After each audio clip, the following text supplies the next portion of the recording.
Bab 17. Memikirkan hal ini, Sabrina buru-buru berubah menjadi tampilan yang menyanjung, dan berkata kepada Charlie dengan cara yang menawan, "Sungguh suatu kehormatan bagi Shangri-La kita dan teman-teman lama saya untuk datang, Tuan Charlie." Dia merasa bahwa dengan memuji Charlie, dia bisa membuat Charlie melupakan atau mengabaikan apa yang baru saja dia lakukan. Namun, dia memperlakukan Charlie terlalu baik. Ketika Isaac Chraven mendengar kata-kata Sabrina, dia bertanya dengan heran, "Sabrina, apakah kamu teman sekelas Charlie?" Ya. Sabrina berkata dengan tergesa-gesa, "Charlie adalah pengawas kelas kuliahku. Kami memiliki hubungan yang sangat baik." Isaac Chraven segera berkata, "Saya akan melapor ke kantor presiden besok, dan Anda akan menjadi direktur personalia Shangri-La." Dari pemimpin tim hingga direktur personalia, setidaknya ada 3 tingkatan di Shangri-La, dan remunerasinya lebih dari 10 kali lipat, dan sebagian besar karyawan mengendalikan hidup dan mati. Dia pasti salah satu eksekutif. Ketika Sabrina mendengar ini, dia sangat bersemangat dan hampir pingsan. Saat ini, Charlie berkata dengan dingin, Charlie, apa kau tahu hubunganku dengan Sabrina?" Isaac Chraven mengira bahwa Charlie tidak puas dengan pengaturan ini, dan langsung berkata, "Jika Tuan Charlie tidak puas, maka biarkan Miss Sabrina dipromosikan langsung menjadi wakil presiden." Charlie tiba-tiba berkata, "Karena saya tidak memiliki kartu anggota, saya menelepon Sabrina untuk meminta bantuan, tetapi dia benar-benar mempermalukan saya tanpa alasan, dan bahkan ingin keamanan memukuli saya beberapa kali. Anda sebenarnya ingin mempromosikannya menjadi wakil presiden. Maksud kamu apa? Sengaja ingin melawan saya?" Mendengar ini, Isaac Chraven merasa kedinginan. Sanjungan menghantam kaki kudanya. Tiba-tiba, matanya penuh amarah saat menatap Sabrina. Segera setelah itu, dia menampar wajah Sabrina dengan keras, dan mengutuk, "Bahkan Tuan Charlie berani menyinggung, Anda memiliki keberanian hati beruang dan macan tutul? Apakah kamu tidak ingin hidup?" Sabrina begitu ketakutan sehingga dia menjadi lembut, berlutut di tanah dan terus bersujud sambil menangis, "Tuan Charlie, aku salah." Isaac Chraven menendang Sabrina tiba-tiba, menendangnya beberapa meter jauhnya, dan mengutuk, "Kamu bukan anjing dengan mata panjang. Saya akan memberitahu Anda hari ini dan itu telah menyebabkan harga Tuan Charlie." Karena itu, dia berteriak kepada satpam di sampingnya, "Pukul dia dengan keras. Pukuli dia sampai setengah mati, lalu lihat wajah plastiknya dengan baik, lalu beritahu seluruh Orous Hill bahwa tidak ada perusahaan yang berani menggunakannya di masa depan." Sabrina sangat ketakutan sehingga dia buru-buru berkata, "Presiden Isaac, saya salah, maafkan saya." Isaac Chraven sangat marah, dan berteriak, "Sekarang kamu tahu itu salah. Kenapa kamu pergi?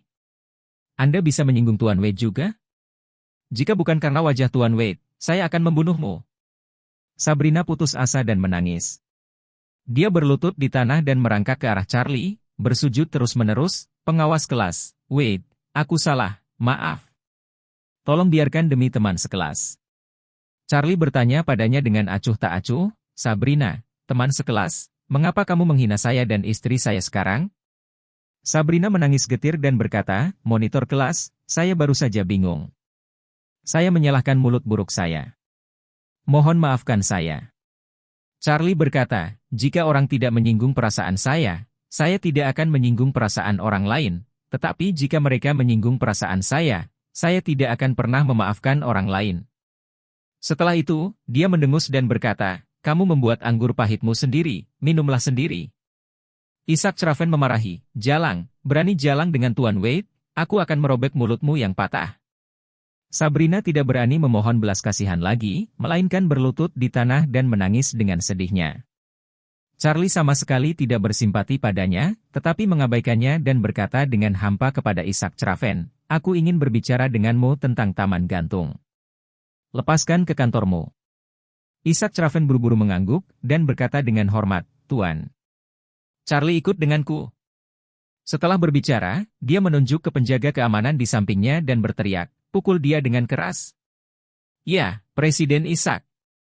Berani-beraninya satpam itu membangkang, mengangguk-angguk langsung bergegas menggendong Sabrina untuk memukulinya.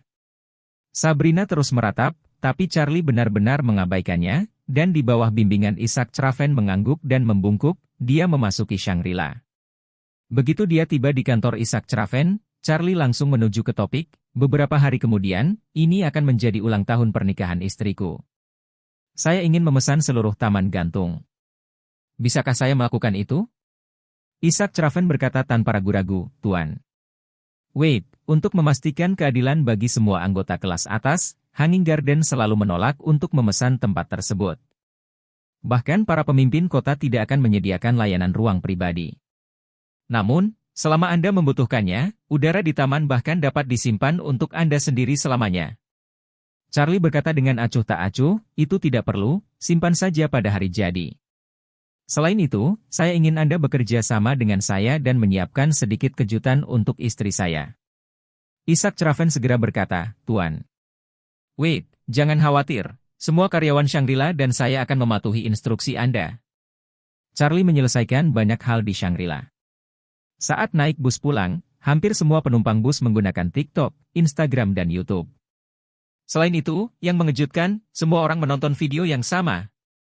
Ini adalah video melempar 13 juta uang tunai ke Rara Earth. Video itu diambil dari tim Rolls-Royce Stephen Thompson, serangkaian mobil Rolls-Royce teratas, selusin penjaga keamanan hitam dengan koper hitam, dan 13 juta uang tunai jatuh ke tanah untuk ditonton anjing.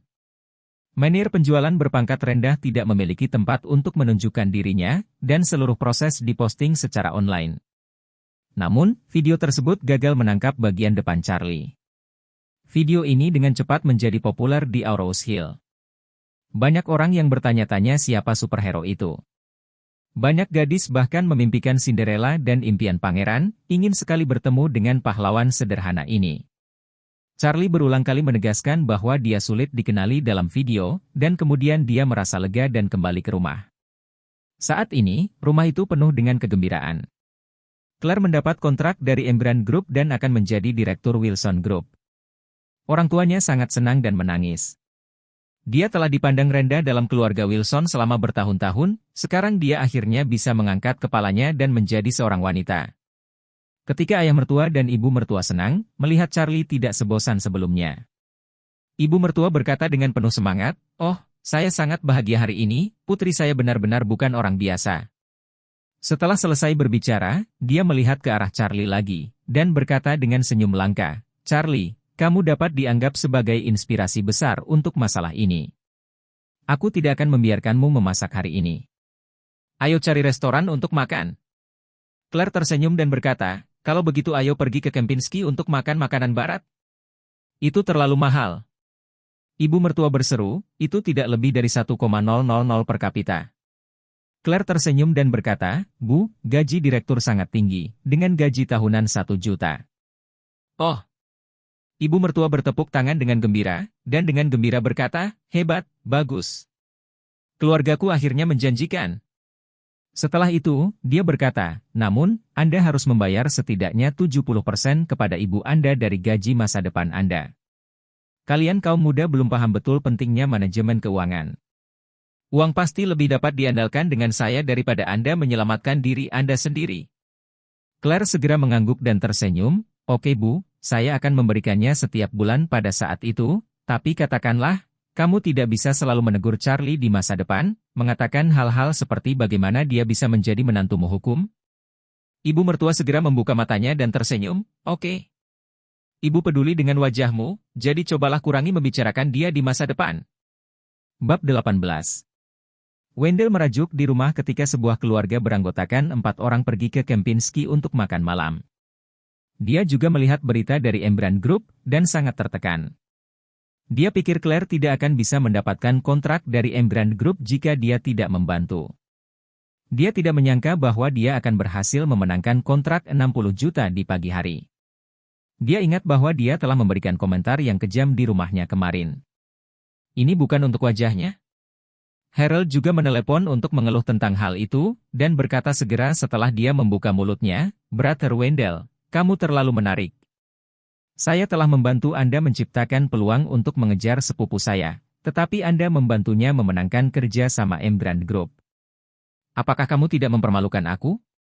Wendell juga sangat polos, "Apa-apaan ini? Saya tidak membantu Claire." Saat ini, Harold bertanya lagi, "Brother Wendell, katakan yang sebenarnya, Apakah Anda menidurkan sepupu saya?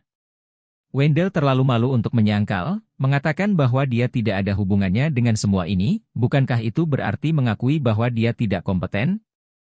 Jadi dia berkata ya, maaf Harold, saya pasti akan memberi Anda kompensasi jika saya memiliki kesempatan di masa depan.